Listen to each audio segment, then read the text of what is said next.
प्रस्तुत है कार्यक्रम शिक्षा वाणी। ये कार्यक्रम आकाशवाणी एवं शिक्षा विभाग राजस्थान की संयुक्त प्रस्तुति है।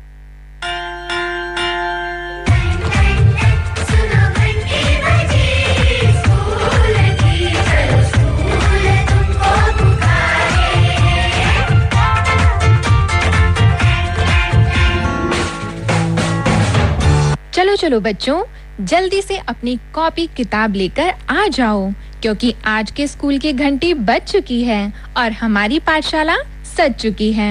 शिक्षा वाणी कार्यक्रम में सभी प्यारे श्रोताओं का स्वागत है। चलिए जल्दी से एक नजर डालते हैं आज के कार्यक्रम में हम आपके लिए क्या क्या लाए हैं। आज हम सुनेंगे मीना की कहानी भोला भाला भालू। अपनी प्यारी मीना जो मनोरंजन के साथ देती है एक अच्छी सीख। क्या श्रोताओं, सही कहा ना? फिर हम सुनेंगे 8वीं कक्षा के सामाजिक विज्ञान विषय का पाठ दूसरा, भूमि, मृदा, जल, प्राकृतिक वनस्पति और वन्य जीव संसाधन, और आपकी अध्यापिका होंगी नीतू सिंह जी। फिर हम सुनेंगे 10वीं कक्षा के विषय अर्थशास्त्र का पाठ पहला, स्वतंत्रता की पूर्व संध्या पर भारतीय अर्थव्यवस्था। बच्चों, सावन का महीना शुरू हो गया है। बारिश झमाझम होती रहती है और हमें पता है आप सब बारिश को खूब एंजॉय भी कर रहे होंगे। कहीं आसमान में इंद्रधनुष तो कहीं उड़ती हुई पतंगे नजर आती हैं। आप सब भी पतंगे उड़ाते हो कि नहीं? चलिए थोड़ी देर पतंग को रखिए साइड में और करते हैं थोड़ी पढ़ाई, क्योंकि पढ़ाई और मनोरंजन में तालमेल होना बहुत जरूरी है बच्चों। चलिए कार्यक्रम को आगे बढ़ाते हैं और सुनते हैं मीना की कहानी भोला भाला भालू।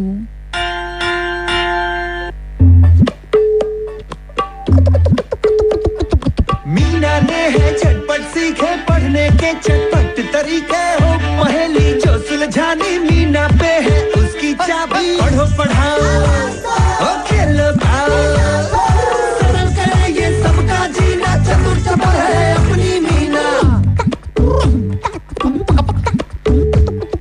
अंग्रेजी या ताता भिन्ना, हो पहाड़े या हो गिन्ना, कैसे भी हो कठिन सवाल मीना कर दे सब खुशहाल। पढ़ो पढ़ाओ ओ खेलो खाओ, सरल करे ये सबका जीना, चतुर चपल है अपनी मीना।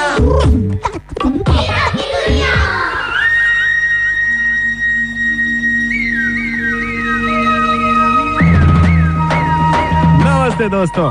अरे पता है, अपनी मीना के स्कूल में एक लड़का है भोलू, भोला भाला भोलू। उसकी एक कमजोरी है, पढ़ता है कक्षा 8वीं में, पर किसी को ना नहीं बोल पाता। चलो मिलते हैं भोलू से। ले भोलू, एक कश तू भी लगा ले। ये क्या महेश, ये तो बीड़ी है। ये तो बड़ी गंदी चीज होती है। अरे ये तुझे किसने कह दिया? दुनिया पीती है। क्यों रे महेश, सही कह रहा हूँ ना? 16 आने सही पुरन। कब तक बच्चा बना रहेगा? बड़ा बनना है तो बच्चों जैसी बात नहीं करते। लगा एक कश, कुछ नहीं होगा तुझे। हाँ लेकिन। अबे लेकिन क्या? हाँ, तू दोस्ती की खातिर इतना भी नहीं कर सकता? हाँ पर ये अम्मा को पता चल गया तो? अरे कुछ नहीं पता चलेगा तेरी अम्मा को। ले शुरू कर। ये ऐसे पकड़। ये शाबाश। रुक जाओ भोलू भैया। मीना, ये तो यही चली आ रही है। ये क्या भोलू भैया? बीड़ी? अपनी सेहत से क्यों दुश्मनी कर रहे हो भोलू भैया? लेकिन मीना, मैंने तो अभी बीड़ी पी कहाँ है, अभी तो हाथ में ही है। तो फेंक दो इसे तुरंत, बहुत बुरी चीज है ये। भोलू भैया, बहन जी बता रही थी बीड़ी और तंबाकू से शरीर को बहुत नुकसान पहुंचता है। बड़ी बड़ी बीमारियां हो जाती हैं, फिर सांस से बदबू आती है और। चल महेश, क्लास का समय हो गया। तू भी बोलू, बीड़ी खत्म करके क्लास में आ जा। हाँ। भोलू भैया, आपको तो उन्हें भी बताना चाहिए कि ये तंबाकू बुरी चीज होती है और उन्हें भी ये छोड़ देनी चाहिए। वो तो मुझे भी पता है मीना, पर उन्होंने जिद की तो मैंने। लेकिन किसी की जिद करने की वजह से हम अपनी सेहत का नुकसान तो नहीं कर लेते ना? असल में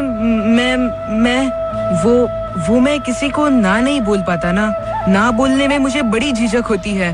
लगता है कि अगर मैं ना बोलूँगा तो लोगों को बुरा लगेगा। पर इन दोस्तों को तो आपको ना बोलना ही पड़ेगा। अरे भोलू, वहीं खड़ा रहेगा क्या? बीड़ी खत्म हुई तेरी? अरे अब आ भी जा, एक नई चीज दिखानी है तुझको। ना बोल दो भोलू भैया, कह दो अभी नहीं आऊँगा। मैं जाता हूँ मीना, वरना मेरे दोस्तों को बुरा लगेगा। मैं जाता हूँ। हाँ, भोले भाले भोलू भैया तो चले गए अपने दोस्तों के पास। भोलू की ना नहीं बोल पाने की ये आदत बहुत पुरानी थी, पर फिर अचानक एक दिन एक घटना घटी। भूरी, ओ भूरी, अर्र, भूरी, ओ भूरी। अरे भोलू, क्या बात है? ये इधर कहाँ भटक रहा है? देखो ना चाचा, मेरी बकरी भूरी मिल नहीं रही। बहुत देर से ढूंढ रहा हूँ उसे। मेरा तो मन बड़ा घबरा रहा है। हाँ हाँ, जानता हूँ, जान से भी ज्यादा प्यारी है तुझे अपनी भूरी। भूरी, अर्र, ओ भूरी। भूरी को ढूंढते ढूंढते भोलू बहुत दूर जा पहुंचा। अरे ये क्या? भूरी के गले में रस्सी बांध के ये उसे कौन लिए जा रहा है? अरे ये तो साथ वाले गांव का कसाई हड़कू है। भोलू ने जोर से हड़कू को आवाज लगाई। रुको, ए रुको, मेरी बकरी कहाँ लिए जा रहे हो? रुको। कहाँ लिए जा रहे हो मतलब? मेरी बकरी आई है, अपने घर ले जा रहा हूँ। झूठ, एकदम झूठ। ये मेरी भूरी है। देखो, देखो किस तरह मुझे देख रही है। भूरी, देखो ये इसके गले के घंटी में मेरा और इसका नाम भी लिखा है, भोलू भूरी। भूरी नाम तो लिखा है। ऐसा है भैया, ये बकरी मुझे मिली थी खेत में, पत्ते चरती, और मैं ठहरा कसाई। इतनी बढ़िया बकरी कैसे छोड़ देता? मेरी बात मानो तो बेच दो मुझे ये बकरी, पूरे 500 दूंगा, 500। और तुम क्या करोगे इसका? अपने नाम की तरह एकदम भोले हो तुम। अरे मांस बेचूंगा इसका। नहीं नहीं, लाओ, दो मुझे मेरी बकरी। मुझे नहीं बेचनी मेरी बकरी। लाओ लाओ। अरे जिद मत करो भैया, चलो 500 नहीं तो 1000 ले लो। मैंने बोला ना मुझे नहीं बेचनी अपनी भूरी। चलो 1500 ले लो। नहीं नहीं नहीं। अजीब जिद्दी लड़के हो भैया। अरे बकरी ही तो है। ये मेरी सबसे प्यारी दोस्त है, मेरे साथ खेलती है, मेरे साथ घूमती है, और ये रोज सुबह मेरे पाँव में गुदगुदी करके जगाती है मुझे। अच्छा। हाँ।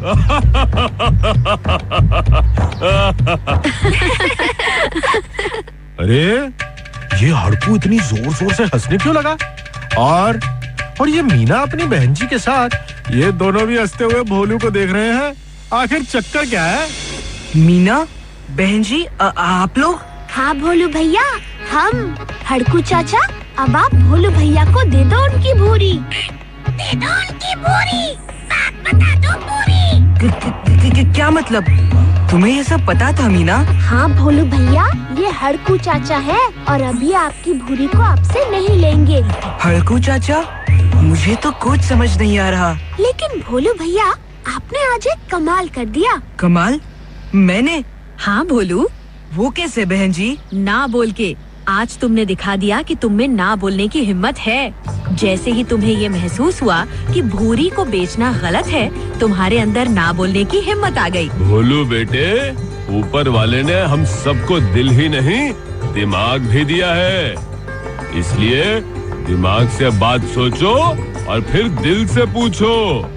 देखना तुम्हारा फैसला हमेशा सही होगा। हड़कू चाचा ठीक कह रहे हैं भोलू भैया। अब तो आप अपने उन दोस्तों को ना कह पाओगे ना? हाँ मीना, मुझे आज ये बात समझ आ गई। मैं सचमुच बहुत गलत कर रहा था। मैं दिल से सोचता था, दिमाग से नहीं। इसलिए कोई कुछ भी गलत करने को कहता था तो मैं ना नहीं बोल पाता था। पर भोलू, हम तो दूर से देख रहे थे कि तुमने हड़कू भाई को ना भी बोला और मना करने के भी तरीके इस्तेमाल किए। वो कैसे बहन जी? जैसे भूरी को तुम छोड़ नहीं सकते क्योंकि वो तुम्हें सुबह नींद से जगाने में मदद करती है। वो तुम्हें गुदगुदी करा के हंसाती है।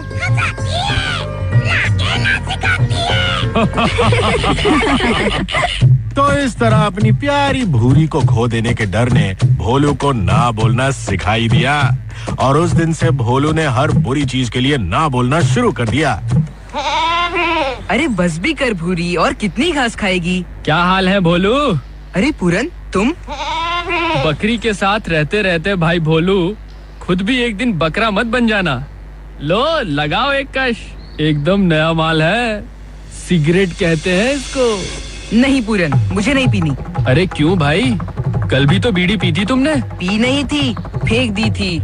और फिर मेरी भूरी को बीड़ी तंबाकू की बदबू पसंद नहीं।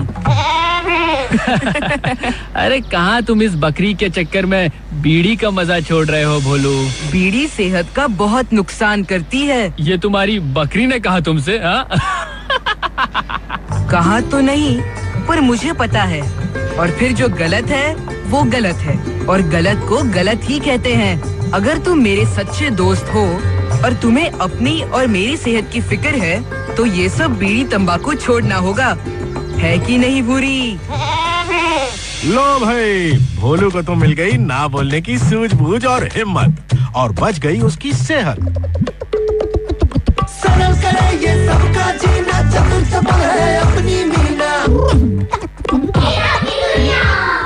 चलो अब देखते हैं कि मीना और मिट्ठू क्या नया कर रहे हैं। दिल से नहीं दिमाग से सोचो, किसी ने सही कहा जी। बुरी बात को हाथ जोड़ के दूर से बोलो ना जी। भाई वाह, क्या खूब कविता लिखी है मीना और मिट्ठू ने।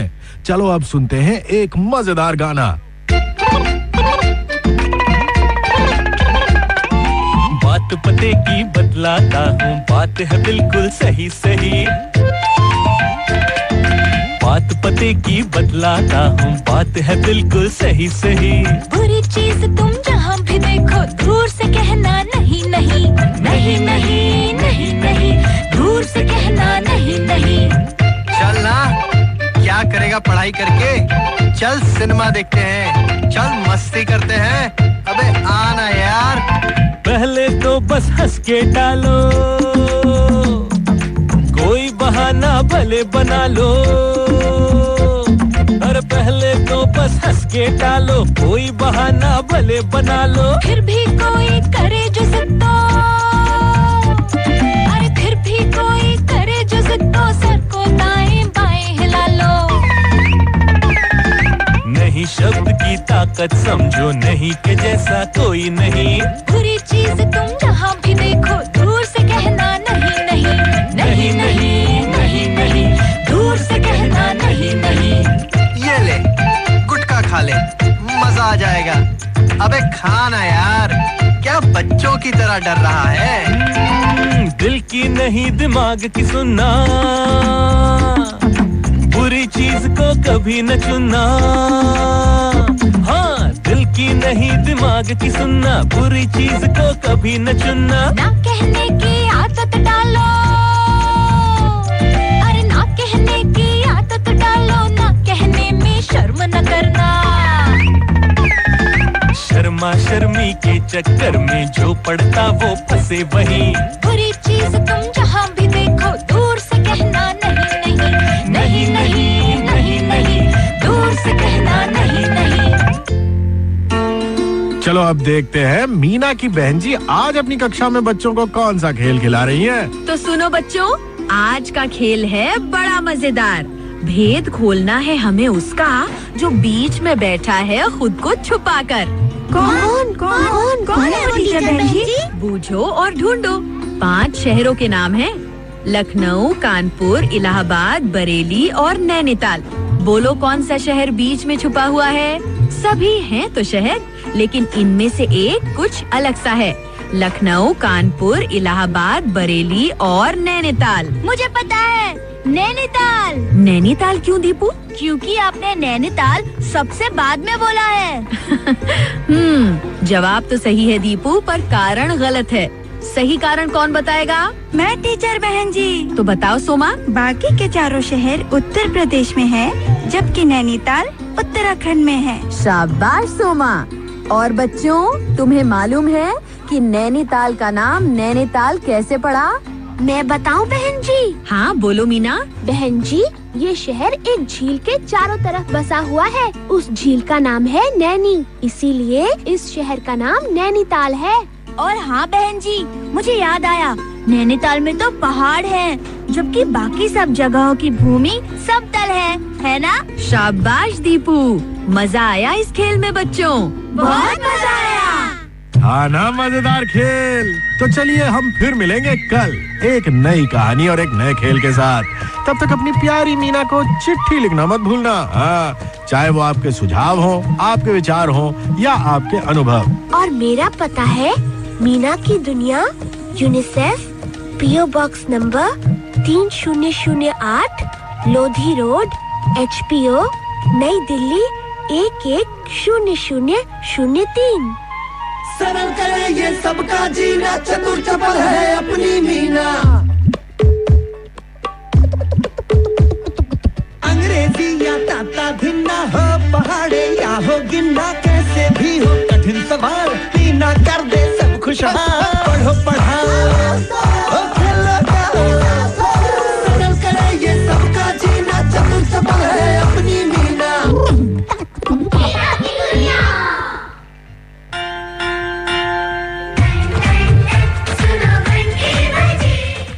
अब हम सुनेंगे 8वीं कक्षा के सामाजिक विज्ञान विषय का पाठ दूसरा, भूमि, मृदा, जल, प्राकृतिक वनस्पति और वन्य जीव संसाधन। और आपकी अध्यापिका हैं नीतू सिंह जी और समीक्षक हैं श्याम सुंदर सोलंकी। प्यारे बच्चों, नमस्ते। आज हम आपकी पाठ्यपुस्तक संसाधन और विकास के एक महत्वपूर्ण अध्याय का अध्ययन करेंगे। पिछले अध्याय में आपने संसाधन, संसाधनों के प्रकार और संसाधन संरक्षण के बारे में पढ़ा। इस अध्याय में हम भूमि, मृदा, जल, प्राकृतिक वनस्पति और वन्य जीव संसाधन के बारे में जानेंगे। तो सबसे पहले हम भूमि, जिसे हम धरा कहते हैं, के बारे में चर्चा करेंगे। भूमि प्राकृतिक संसाधनों में से एक महत्वपूर्ण संसाधन है। ये तो हम सभी जानते हैं कि पृथ्वी के 29% भाग पर भूमि मौजूद है, शेष जल है। उस 29% भाग के केवल 30% भाग पर ही विश्व की 90% जनसंख्या निवास करती है। शेष 70% भूमि पर या तो विरल जनसंख्या है या निर्जन स्थान है। बच्चों, भूमि और जलवायु के भिन्न भिन्न लक्षणों के कारण विश्व के विभिन्न भागों में जनसंख्या का वितरण असमान पाया जाता है और वे लक्षण हैं उबड़-खाबड़ स्थलाकृति, पर्वतों के तीव्र ढाल, जलाक्रांत, संभावित निम्न क्षेत्र, मरुस्थल क्षेत्र और सघन वन क्षेत्र। ये क्षेत्र सामान्यतः विरल अथवा निर्जन हैं, अर्थात यहाँ पर कम या ना के बराबर जनसंख्या निवास करती है। इसके विपरीत उर्वरक मैदान और नदी घाटियों में चूंकि कृषि के लिए उपयुक्त भूमि उपलब्ध है, तो इन स्थानों पर विश्व की अधिकांश जनसंख्या निवास करती है। अच्छा बच्चों, अब हम भूमि के उपयोग के बारे में चर्चा करेंगे। भूमि का उपयोग अनेक कार्यों के लिए किया जाता है, जैसे कृषि, वानिकी, खनन, सड़कों और उद्योगों की स्थापना। साधारणतः इसे भूमि उपयोग कहते हैं। बच्चों, भूमि उपयोग को निर्धारित करने वाले कुछ कारक हैं, जिन्हें दो भागों में बांटा है। पहला प्राकृतिक कारक, जिसमें स्थलाकृति, मृदा, जलवायु, खनिज और जल की उपलब्धता आते हैं, और दूसरा है मानवीय कारक, जिसमें जनसंख्या और प्रौद्योगिकी आते हैं। बच्चों, स्वामित्व के आधार पर भी हम भूमि को दो भागों में बांट सकते हैं, निजी भूमि और सामुदायिक भूमि। निजी भूमि में व्यक्तियों के स्वामित्व में होती है और सामुदायिक भूमि समुदाय के स्वामित्व में होती है। इसका उपयोग समुदाय से संबंधित व्यक्तियों के लिए किया जाता है, जैसे चारा, फल, नट या औषधीय बूटियों को एकत्रित करना। इस सामुदायिक भूमि को साझा संपत्ति संसाधन भी कहते हैं। बच्चों, जनसंख्या और उनकी मांग सदैव बढ़ती रहती है, लेकिन हमारे पास भूमि तो सीमित उपलब्ध है। अब लोगों ने सामुदायिक भूमि पर व्यापारिक क्षेत्र बनाने, नगरीय क्षेत्रों में घर बनाने और ग्रामीण क्षेत्रों में कृषि योग्य भूमि का विस्तार करने के लिए अनधिकृत हस्तक्षेप करना प्रारंभ कर दिया है। अभी कृषि और निर्माण से संबंधित गतिविधियों के प्रसार के कारण निम्नीकरण, भूस्खलन, मृदा अपरदन और मरुस्थलीकरण हमारे पर्यावरण के लिए प्रमुख खतरे हैं। तो इन खतरों से बचने के लिए भूमि संसाधन का संरक्षण अति आवश्यक है। इसलिए वनरोपण अर्थात वृक्षारोपण, भूमि का उद्धार, रासायनिक कीटनाशकों और उर्वरकों के लिए विनियमित उपयोग और अतिचारण पर रोक लगाना, ये सब भूमि संरक्षण के उपयुक्त तरीके हैं। अच्छा बच्चों, ये तो बात हुई भूमि संसाधन की। अब हम बात करते हैं मृदा संसाधन की। सबसे पहले हम ये जान लें कि मृदा किसे कहते हैं। तो पृथ्वी के पृष्ठ पर दानेदार कणों के आवरण की पतली परत को हम मृदा अथवा मिट्टी कहते हैं। ये भूमि से निकटता से जुड़ी हैं। स्थल रूप मृदा के प्रकार को निर्धारित करते हैं। मृदा का निर्माण चट्टानों से प्राप्त खनिजों और जैव पदार्थों और भूमि पर पाए जाने वाले खनिजों से होता है। मृदा अपक्षय की प्रक्रिया के माध्यम से बनती है और अपक्षय का अर्थ है तापमान, वर्षा, पौधे, प्राणियों और मनुष्य के क्रियाकलापों के द्वारा अनावृत शैलों का टूटना और क्षय होना। खनिजों और जैव पदार्थों का सही मिश्रण मृदा को उपजाऊ बनाता है। तो बच्चों, क्या आप जानते हैं कि केवल 1 सेंटीमीटर मृदा को बनने में सैकड़ों वर्ष लग जाते हैं। तो अब हम जानते हैं मृदा निर्माण के कारकों के बारे में। तो मृदा निर्माण के मुख्य कारक जनक शैल का स्वरूप और जलवायुविक कारक हैं। मृदा निर्माण के अन्य कारक स्थलाकृति, जैव पदार्थों की भूमिका और मृदा निर्माण के संगठन में लगा समय है। ये सब अलग अलग स्थानों में भिन्न भिन्न हैं। बच्चों, मृदा के निर्माण को जो कारक प्रभावित करते हैं उनमें जनक शैल मृदा के रंग, गठन, रासायनिक गुणधर्म, खनिज मात्रा और पारगम्यता को निर्धारित करती हैं। जलवायु, तापमान, वर्षा, अपक्षय और ह्यूमस निर्माण की दर को प्रभावित करते हैं। उच्चावच तुंगता यानी पर्वतीय क्षेत्र और ढाल मृदा के संचय को निर्धारित करते हैं और वनस्पति जात, प्राणी जात और सूक्ष्म जीव ह्यूमस निर्माण की दर को प्रभावित करते हैं और समय मृदा परिच्छेदिका की मोटाई को निश्चित करता है। अब हम बात करेंगे मृदा के निम्नीकरण की। तो बच्चों, मृदा अपरदन और क्षीणता मृदा संसाधन के 2 मुख्य खतरे हैं और इसके कारण प्राकृतिक और मानवीय दोनों ही हो सकते हैं। मृदा के निम्नीकरण के सहायक कारक वनोन्मूलन, अतिचारण, रासायनिक खाद और कीटनाशकों का अत्यधिक उपयोग, वर्षा दोहन, भूस्खलन और बाढ़ हैं। इन खतरों से बचाने के लिए मृदा संरक्षण आवश्यक है।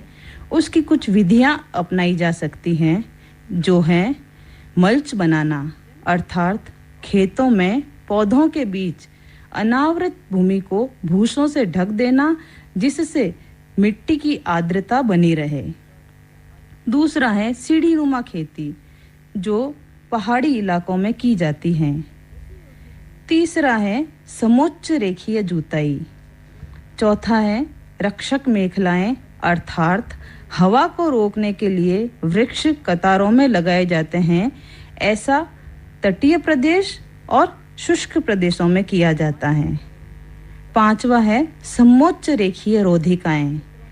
फिर है चट्टान बांध, जो जल के प्रवाह को कम करने के लिए बनाए जाते हैं। और अंतिम है बीज की फसल उगाना अर्थात वर्षा दोहन से मृदा को सुरक्षित करने के लिए अलग अलग समय पर भिन्न भिन्न फसलें एकांतर कतारों में उगाई जाती हैं।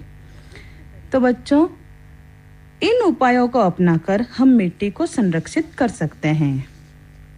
अब हम चर्चा करेंगे जल संसाधन की। जल एक महत्वपूर्ण नवीनीकरणीय प्राकृतिक संसाधन है।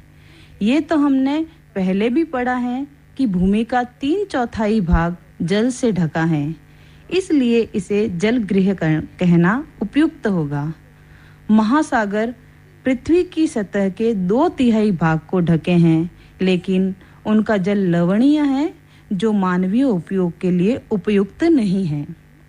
अलवण जल केवल 2.7% ही है, जिसका 70% भाग बर्फ के रूप में है।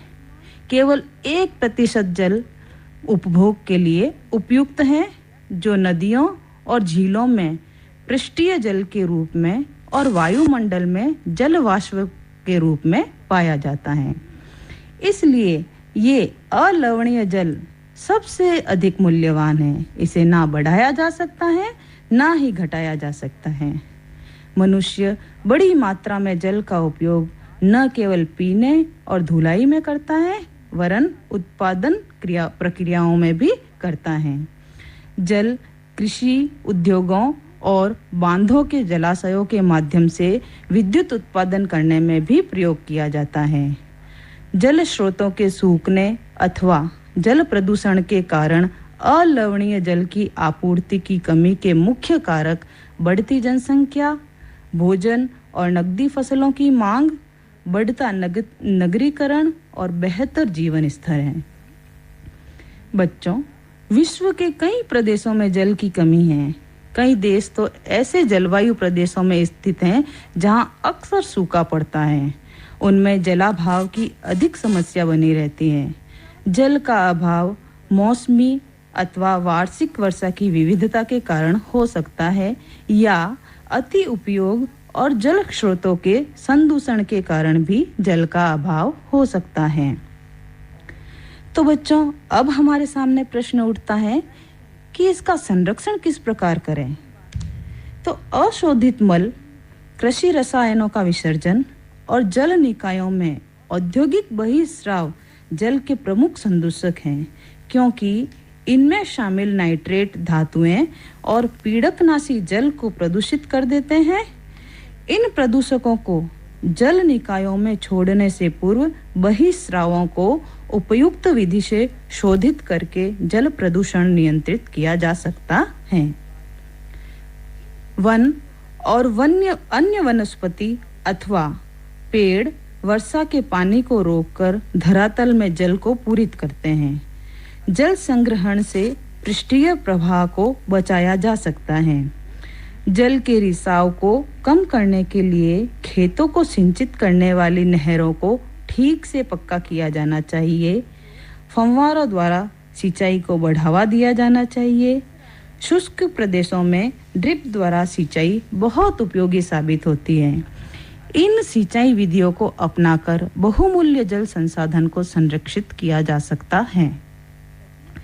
प्राकृतिक वनस्पति और वन्य जीव संसाधनों की अगर हम बात करें तो ये दोनों केवल स्थलमंडल, जलमंडल और वायुमंडल के बीच जुड़े एक संकरे क्षेत्र में ही पाए जाते हैं, जिसे हम जैव मंडल कहते हैं। जैव मंडल में सभी जीवित जातियां जीवित रहने के लिए एक दूसरे से परस्पर संबंधित और निर्भर रहती हैं, और इसे हम पारितंत्र कहते हैं। वनस्पति और वन्य जीव बहुमूल्य संसाधन हैं। इनसे हमें बहुत सारी वस्तुएं प्राप्त होती हैं।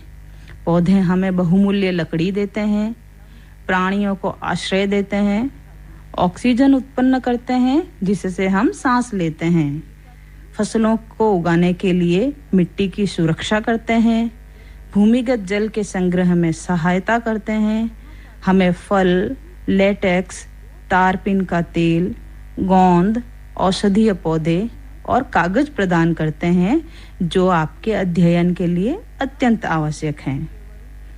वन्य जीवन की अगर बात करें तो जंतु, पक्षी, कीट और जलीय जीवों से हमें दूध, मांस, खाल और ऊन प्राप्त होती है। मधुमक्खी हमें शहद देती है। फूलों के परागण में मदद करती हैं और पारितंत्र में अपघटक के रूप में महत्वपूर्ण भूमिका निभाती हैं।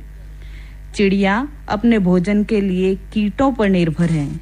गिद्ध मृत जीव जंतुओं को खाने के कारण एक अपमार्जक हैं और पर्यावरण को शुद्धि प्रदान करता है। इसलिए प्राणी चाहे बड़ा हो या छोटा, सभी पारितंत्र के संतुलन को बनाए रखने में सहायक हैं। बच्चों, विश्व की वनस्पति को 4 वर्गों में रखा जा सकता है, जो है घास स्थल, वन, गुल्म और टुंड्रा। भारी वर्षा वाले क्षेत्रों में विशाल वृक्ष उग सकते हैं। इस प्रकार वन प्रचुर जल आपूर्ति करने वाले क्षेत्रों में ही पाए जाते हैं। आर्द्रता की कमी के साथ ही वृक्षों का आकार और सघनता कम हो जाती है। सामान्य वर्षा वाले क्षेत्रों में छोटे आकार वाले वृक्ष और घास उगती हैं, जिससे विश्व के घास स्थलों का निर्माण होता है। कम वर्षा वाले शुष्क प्रदेशों में कंटीली झाड़ियां या गुल्म उगते हैं। शीत ध्रुवीय प्रदेशों की टुंड्रा वनस्पति में मॉस और लाइकेन सम्मिलित हैं। लेकिन बच्चों, अब समस्या यह है कि विश्व की बढ़ती जनसंख्या के पोषण के लिए फसलों को उगाने के लिए वनों के विशाल क्षेत्रों से वृक्षों को काट दिया गया है। विश्व भर में वनों का आवरण तेजी से समाप्त हो रहा है और इस बहुमूल्य संसाधन के संरक्षण की तुरंत आवश्यकता है। आप सभी जानते ही हैं कि वन हमारी संपदा है। पौधे जंतुओं को आश्रय प्रदान करते हैं और पारितंत्र की रक्षा भी करते हैं। जलवायु में परिवर्तन और मानव के हस्तक्षेप के कारण पौधों और जंतुओं के प्राकृतिक आवास नष्ट हो रहे हैं। बहुत सी जातियां असुरक्षित और संकटापन्न हैं और कुछ तो लुप्त होने के कगार पर हैं। वनोन्मूलन, मृदा अपरदन, निर्माण कार्य, दावानल और भूस्खलन में से कुछ मानव निर्मित और कुछ प्राकृतिक कारक हैं, जो मिलकर इन संसाधनों के लुप्त होने की प्रक्रिया को बढ़ावा देते हैं। अनधिकृत शिकार के कारण कुछ खास प्रजातियों की संख्या में तेजी से कमी आई है। पशु खाल, चमड़ा, नाखून, दांत और पंखों के साथ साथ सींगों के गैर कानूनी व्यापार के लिए जंतुओं का शिकार किया जा रहा है। इन जंतुओं का संरक्षण जागरूकता बढ़ाकर किया जा सकता है। राष्ट्रीय उद्यान, वन्य जीव अभयारण्य, जैव मंडल निचय हमारी प्राकृतिक वनस्पति और वन्य जीवन को सुरक्षित रखने के लिए बनाए जाते हैं। सकरी घाटियां, झीलों और आर्द्र भूमि का संरक्षण इन मूल्यवान संसाधनों को नष्ट होने से बचाने के लिए आवश्यक हैं। यदि प्रजातियों की सापेक्ष संख्या को भंग न किया जाए तो पर्यावरण में संतुलन बना रहता है। हमें प्रादेशिक और सामुदायिक स्तर पर जागरूकता कार्यक्रम जैसे सामाजिक वानिकी, वन महोत्सव को प्रोत्साहित करना चाहिए। स्कूल के बच्चों को पक्षी कैंप देखने और प्राकृतिक कैंपों में जाने के लिए प्रोत्साहित करना चाहिए, ताकि वे विविध प्रकार की जातियों के निवास का अवलोकन कर सकें। बहुत सारे देश पक्षियों और पशुओं के शिकार और व्यापार के विरुद्ध हैं। हमारे देश में भी शेरों, चीतों, हिरणों, भारतीय सारंग और मोर को मारना अवैध है। इसी कड़ी में एक अंतर्राष्ट्रीय परिपाटी CITES, the convention on international trade in endangered species of wild fauna and flora की स्थापना की गई है, जिसने प्राणियों और पक्षियों की अनेक जातियों की सूची तैयार की है। इस सूची में दिए गए सभी पक्षियों और प्राणियों के व्यापार करने पर प्रतिबंध लगाया गया है। पौधों और प्राणियों का संरक्षण प्रत्येक नागरिक का नैतिक कर्तव्य है और हमें हमारे कर्तव्य निर्वहन में पीछे नहीं हटना है। अच्छा बच्चों, उम्मीद करती हूँ कि यह अध्याय आपको अच्छी तरह समझ आया होगा। आप अपनी पाठ्य पुस्तक से इस अध्याय को दोबारा अवश्य पढ़ें। सभी स्वस्थ रहें, प्रसन्न रहें, सुरक्षित रहें। धन्यवाद।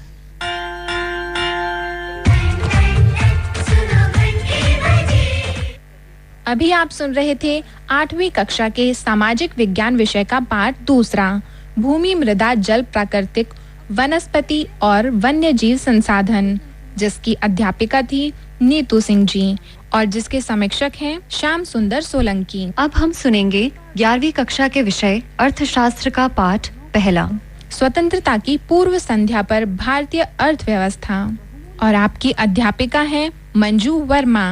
समीक्षा की है संयुक्ता गुप्ता ने।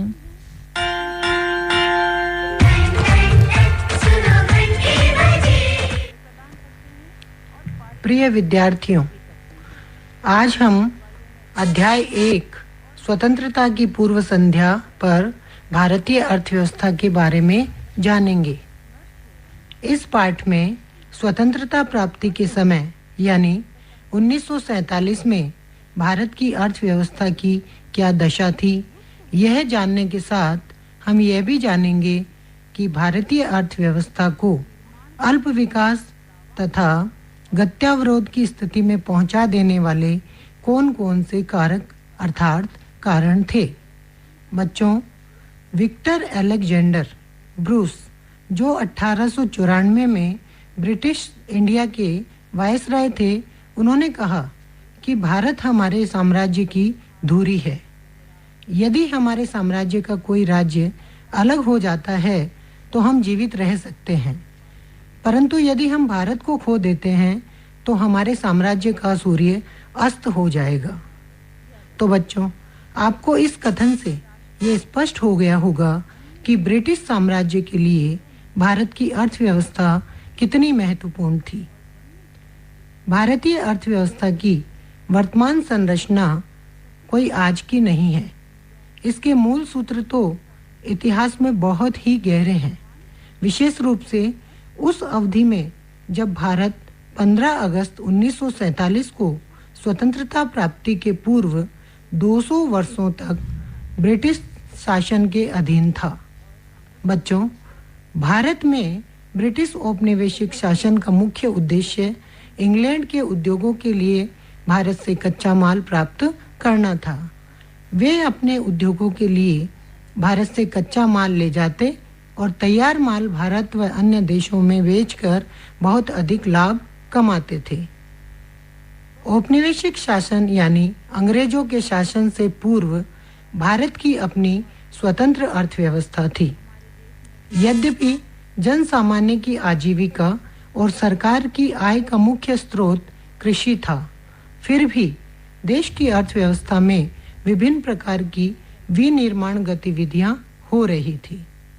सूती व रेशमी वस्त्रों, धातु, बहुमूल्य मणिरत्न आदि से जुड़ी हुई शिल्प कलाओं के उत्कृष्ट केंद्र के रूप में भारत विश्व भर में सुविख्यात हो चुका था। भारत में बनी इन चीजों की विश्व में बहुत ही अधिक प्रतिष्ठा थी। औपनिवेशिक शासकों का ध्येय भारत का आर्थिक विकास करना नहीं था, बल्कि अपने मूल देश यानी इंग्लैंड के आर्थिक हितों का संरक्षण और संवर्धन करना था। अंग्रेजों की इन नीतियों ने भारत की अर्थव्यवस्था के मूल स्वरूप को ही बदल डाला। भारत केवल और केवल इंग्लैंड को कच्चे माल की पूर्ति करने तथा वहां के बने तैयार माल का आयात करने वाला देश बनकर रह गया। औपनिवेशिक शासकों ने भारत की राष्ट्रीय तथा प्रति व्यक्ति आय का आकलन यानी गणना करने का ईमानदारी से प्रयास भी नहीं किया। हालांकि भारत के कुछ लोगों ने आय की गणना की, किंतु उनके अनुमानों में बहुत ही विसंगति और मतभेद थे। भारत में आकलनकर्ताओं ने Dadabhai Naoroji, Findlay Shirras, doctor V.K.R.V. Rao तथा R.P. देसाई प्रमुख रूप से रहे हैं। Doctor V.K.R. राव द्वारा लगाए गए राष्ट्रीय एवं प्रति व्यक्ति आय के अनुमान काफी महत्वपूर्ण भी माने जाते हैं। बच्चों, अब हम ये जानने का प्रयास करेंगे कि हमारी अर्थव्यवस्था के विभिन्न क्षेत्रों की औपनिवेशिक शासन में क्या स्थिति थी। तो सर्वप्रथम हम बात करते हैं कृषि क्षेत्र की। अंग्रेजों के शासन में भारत मूलतः एक कृषि प्रधान अर्थव्यवस्था ही बना रहा। देश की लगभग 85% जनसंख्या जो गांवों में बसी थी, प्रत्यक्ष एवं परोक्ष रूप से कृषि के माध्यम से ही अपनी रोजी रोटी कमा रही थी। कृषि एक बड़ी जनसंख्या का व्यवसाय होने के बाद भी कृषि में गतिहीन विकास की प्रक्रिया चलती रही और इस गतिहीनता का मुख्य कारण था अंग्रेजों द्वारा लागू की गई भू व्यवस्था प्रणाली। बच्चों, बड़े बड़े जमींदार कृषि कार्यों से होने वाले समस्त लाभ को किसानों से हड़प लेते थे, जिससे किसानों के पास कुछ भी नहीं बच पाता था। यही नहीं, अधिकांश जमींदारों तथा अंग्रेजी शासकों ने कृषि क्षेत्र की दशा सुधारने का भी कोई प्रयास नहीं किया। अंग्रेजों के शासन में कृषक वर्ग को नितांत दुर्दशा और सामाजिक तनावों को झेलने को बाध्य होना पड़ा। अंग्रेजी शासन की राजस्व व्यवस्था यानी आय एकत्र करने की शर्तें भी बहुत ही कठोर थी। राजस्व यानी आय की निश्चित राशि सरकार के कोष यानी खजाने में जमा करने की तिथियां पूर्व निर्धारित थी। समय पर रकम जमा नहीं कराने वाले जमींदारों से उनके अधिकार छीन लिए जाते थे। इसके अलावा उद्योग धंधों का निम्न स्तर होना, सिंचाई सुविधाओं का अभाव होना और उर्वरकों यानी खाद का बहुत ही कम प्रयोग होना भी कृषि उत्पादकता के स्तर को निम्न रखने के लिए उत्तरदायी था। कुल मिलाकर अंग्रेजी शासन में भारतीय कृषि पिछड़ी हुई थी। अब हम बात करते हैं औद्योगिक क्षेत्र की। तो बच्चों, कृषि की ही तरह भारत एक सुदृढ़ औद्योगिक आधार का विकास भी नहीं कर पाया। देश की विश्व प्रसिद्ध शिल्प कलाओं का पतन हो रहा था। अंग्रेजों ने भारत में शिल्प कलाओं के उद्योग को विकसित ही नहीं होने दिया। इसके पीछे विदेशी शासकों का दोहरा उद्देश्य था।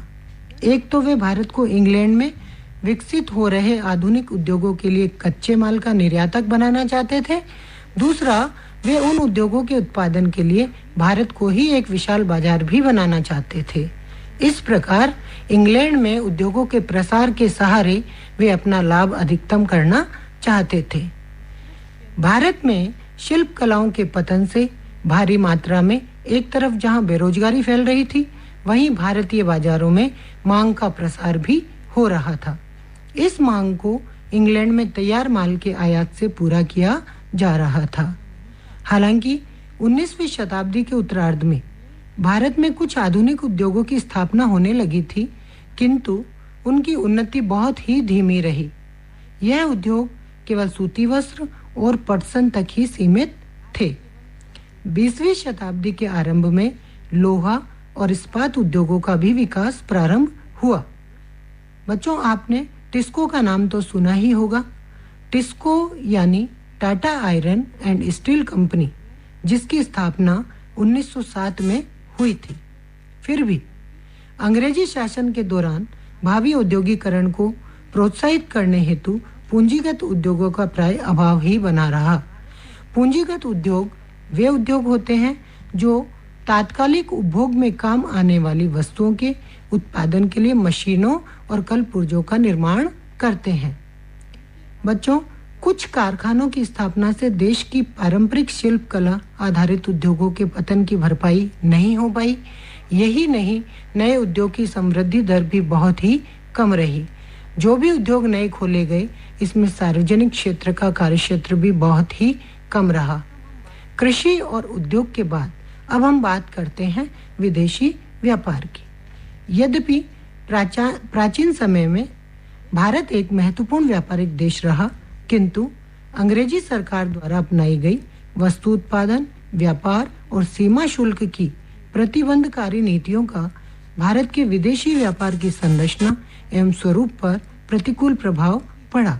परिणाम स्वरूप भारत कच्चे उत्पाद जैसे रेशम, कपास, ऊन, चीनी, नील और पटसन आदि का निर्यातक देश ही बनकर रह गया। इंग्लैंड ने भारत के आयात निर्यात व्यापार पर अपना एकाधिकार जमाए रखा। भारत का आधे से अधिक व्यापार तो इंग्लैंड तक ही सीमित था।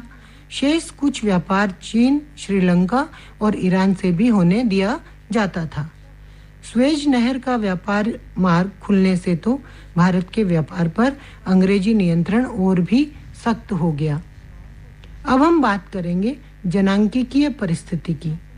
तो बच्चों, जनांकीय का आशय है जनसंख्या संबंधी विवरण।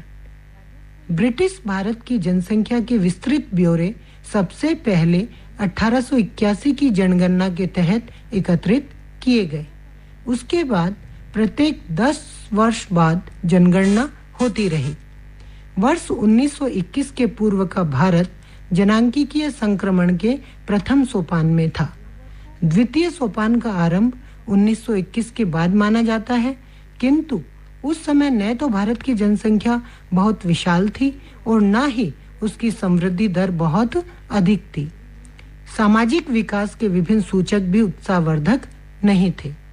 जनसंख्या के अलावा यदि साक्षरता की बात करें तो यह दर मात्र 16% ही थी। इससे महिला साक्षरता दर नगण्य यानी नहीं के बराबर केवल 7% आंकी गई थी। बच्चों, जन स्वास्थ्य सेवाएं तो अधिकांश जनसंख्या को उपलब्ध ही नहीं थी और जहां उपलब्ध थी वहां नितांत ही अपर्याप्त थी। परिणाम स्वरूप जल और वायु के सहारे फैलने वाले संक्रमण रोगों का प्रकोप और उनसे व्यापक जनहानि होना एक आम बात थी। कोई आश्चर्य नहीं कि उस समय सकल मृत्यु दर बहुत ऊंची थी।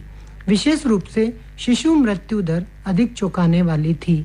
आज भले ही हमारे देश में शिशु मृत्यु दर 33 प्रति हजार हो गई है, परंतु उस समय यह दर 218 प्रति हजार थी। बच्चों, जीवन प्रत्याशा यानी जीने की आयु स्तर भी 44 वर्ष ही था, यानी एक व्यक्ति की जीने की औसत आयु 44 वर्ष ही थी, लेकिन आज यह 69 वर्ष है। इस प्रकार सामाजिक विकास के सभी सूचक, जिसमें साक्षरता दर, जन स्वास्थ्य सेवाएं, मृत्यु दर, जीवन प्रत्याशा एवं गरीबी शामिल है, की स्थिति बेहद ही खराब थी। अब हम बात करते हैं आधारभूत संरचना की।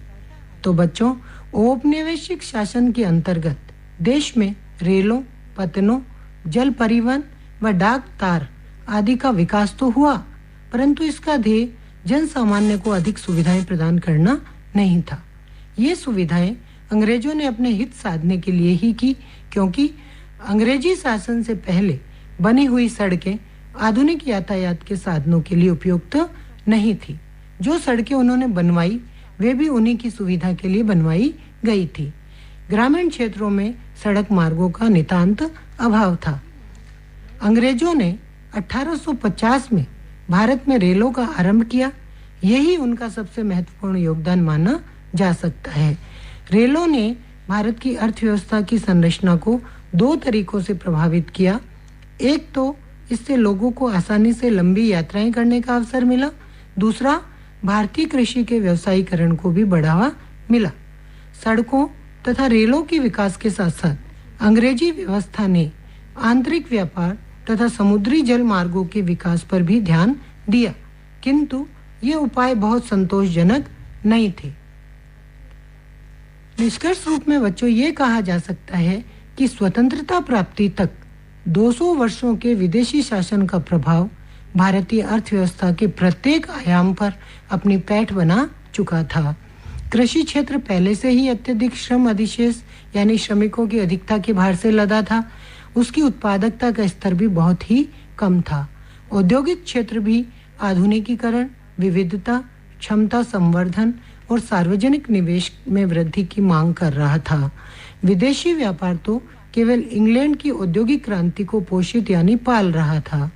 रेलवे नेटवर्क सहित सभी आधारभूत संरचनाओं में उन्नयन, प्रसार तथा जनोन्मुखी विकास की आवश्यकता थी। व्यापक गरीबी और बेरोजगारी भी सार्वजनिक आर्थिक नीतियों को कल्याणकारी बनाने का आग्रह कर रही थी। इस प्रकार स्वतंत्रता की पूर्व संध्या पर भारतीय अर्थव्यवस्था के सामने सामाजिक एवं आर्थिक चुनौतियां बहुत ही अधिक थी। तो बच्चों, आपको यह समझ में आ गया होगा और खास बातें आपने नोट भी कर ली होगी। यदि नहीं भी की है तो चलिए एक बार हम पुनः खास बातों का दोहरान कर लेते हैं। हमारा देश 15 अगस्त 1947 को ब्रिटिश शासन से आज़ाद हुआ था। आज़ाद होने से पूर्व भारत 200 वर्षों तक ब्रिटिश शासन के अधीन रहा। औपनिवेशिक शासन के अंतर्गत भारतीय अर्थव्यवस्था का विकास बहुत ही निम्न स्तरीय था। भारत इंग्लैंड को कच्चे माल की पूर्ति करने वाला देश ही बनकर रह गया था।